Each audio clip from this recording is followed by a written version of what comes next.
Operation सिंदूर में तबाह हो चुके पाकिस्तान से छन छन कर प्रमाण आ रहे हैं।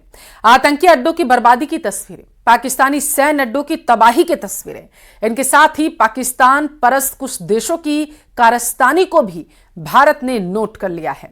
आदमपुर एयरबेस पर पहुंचकर पीएम मोदी ने उन शूरवीरों को सैल्यूट किया है जिन्होंने पाकिस्तान को पीटकर सरेंडर करवाया है।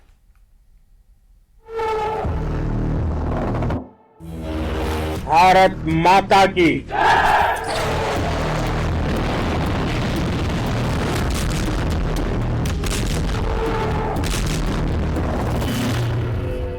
भारत की ओर नजर उठाने का एक ही अंजाम होगा, तबाही। भारत में निर्दोष लोगों का खून बहाने का एक ही अंजाम होगा, विनाश और महाविनाश। भारत माता की जय! भारत माता की जय! भारत माता की जय!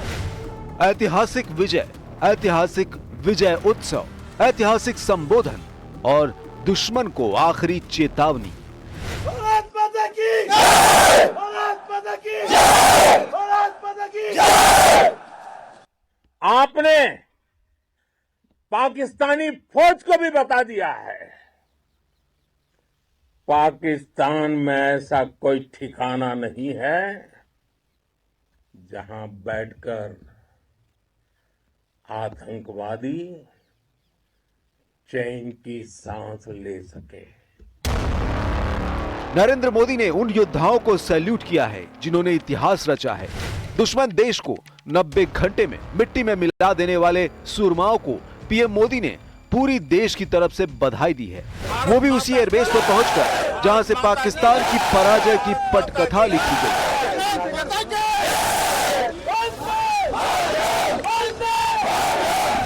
नरेंद्र मोदी ने आदमपुर एयरबेस से युद्ध उन्मादियों को आखिरी चेतावनी दे डाली है।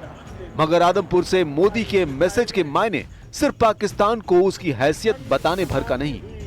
पीएम मोदी ने ऐसे सैन्य अड्डे से ललकारा है जिसके नाम से पूरा पाकिस्तान थर्राता है। नरेंद्र मोदी ने आदमपुर एयरबेस को पाकिस्तान के झूठे दावों के परखच्चे उड़ाने के लिए चुना। आपने आतंक के तमाम बड़े अड्डों को मिट्टी में मिला दिया। 9 आतंकी ठिकाने बर्बाद हुए। 100 से ज्यादा आतंकियों की मौत हुई। आतंक के आकाओं को अब समझ आ गया है, भारत की ओर नजर उठाने का एक ही अंजाम होगा, तबाही। नरेंद्र मोदी ऑपरेशन सिंदूर के नायकों के बीच में पहुंचे तो जवानों का जोश देखने लायक था। पीएम ने जो कैप पहनी थी वो भी खास थी। नरेंद्र मोदी ने वेस्टर्न एयर कमांड की कैप पहन रखी थी जिस पर त्रिशूल और बाज के प्रतीक चिन्ह बने होते हैं। ये प्रतीक सिर्फ निशानी भर नहीं, इसके मायने भारत के सशक्त होने से है, इसके मायने रक्षा तैयारियों से है, इसके मायने राष्ट्र रक्षा के दृढ़ संकल्प से है। नरेंद्र मोदी ने इंडिया के न्यू नॉर्मल नीति का ऐलान आदमपुर से कर दिया है। भारत ने अब 3 सूत्र तय कर दिए हैं। पहला,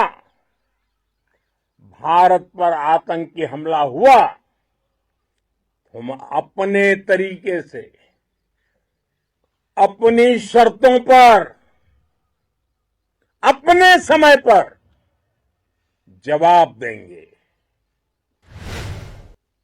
दूसरा, कोई भी न्यूक्लियर ब्लैकमेल भारत नहीं सहेगा।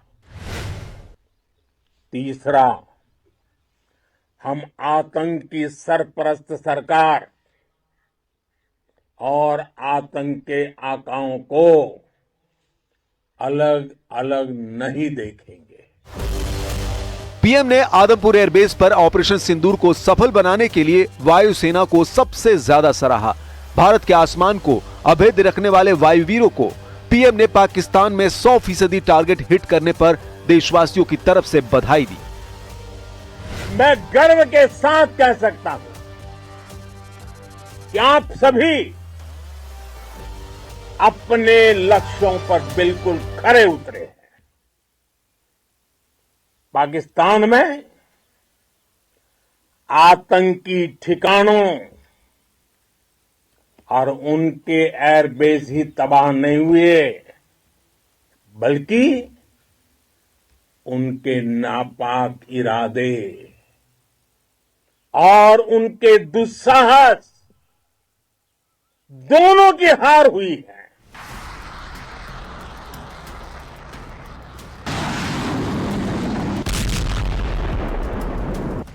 ऑपरेशन सिंदूर में एयरफोर्स की जब वाहवाही हो रही है, तब चीफ की भी खूब चर्चा है।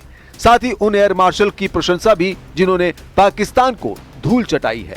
ये नाम है air chief marshal Amarpreet Singh और भारतीय वायुसेना की वेस्टर्न एयर कमांड के commander air marshal Jitendra Mishra.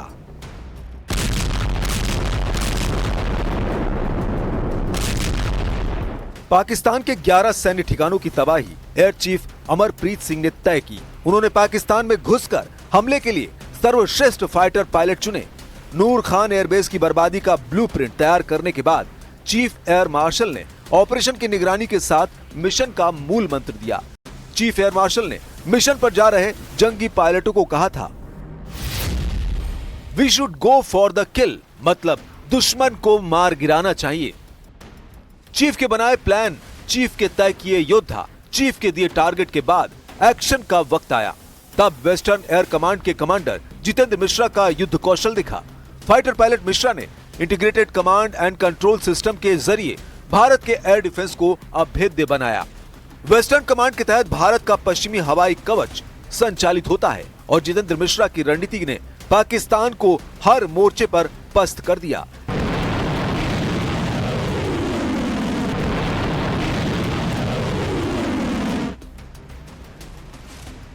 Air force की मार से तड़प उठे पाकिस्तान ने इसलिए भारत से हमले रोकने की गुहार सिर्फ 90 घंटे में लगानी शुरू कर दी। भारत ने दुश्मनों को एक मौका दिया है सुधर जाने का, आतंक नीति से तौबा करने का। भारत ने दुनिया के उन देशों को भी संदेश दिया है कि अब पाकिस्तान जैसे आतंक परस्त को शह देने वाले भी रडार पर हैं। पीएम मोदी ने क्लियर कट बता दिया कि दुनिया का कोई भी स्वयंभू मठाधीश पाकिस्तानी मसले में दखल की न सोचे। नरेंद्र मोदी ने पाकिस्तान की हद तय कर दी है। यह हद शाहबाज और जनरल मुनीर के लिए गले की फांस बन चुकी है। भारत का मत एकदम स्पष्ट है। टेरर और टॉक एक साथ नहीं हो सकते। टेरर और ट्रेड एक साथ नहीं चल सकते। ऑपरेशन सिंदूर सफल रहा। ऑपरेशन सिंदूर को पाकिस्तान की पीढ़ियां याद रखेंगी, लेकिन जिस एक बात से पाकिस्तान को मौत के ख्याल आ रहे हैं वो अब आप जान लीजिए।